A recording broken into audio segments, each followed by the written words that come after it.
بسم الله الرحمن الرحيم. من شهر تقريبا سألت على الانستجرام وفيسبوك، يا جماعة هل لما بتصحى من النوم بتستخدم الموبايل؟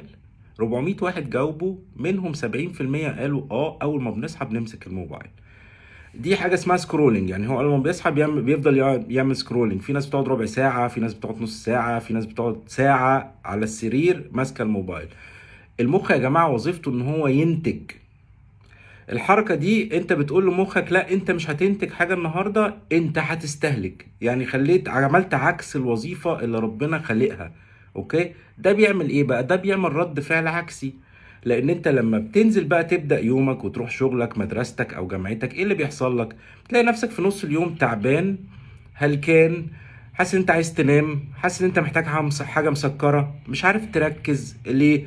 لان انت عملت حاجة مش المفروض تعملها. المخ مش شغلته خالص ان هو يستهلك، وخصوصا المحتوى اللي بيبقى على الموجود على الموبايل على السوشيال ميديا، لان هو محتوى رديء جدا.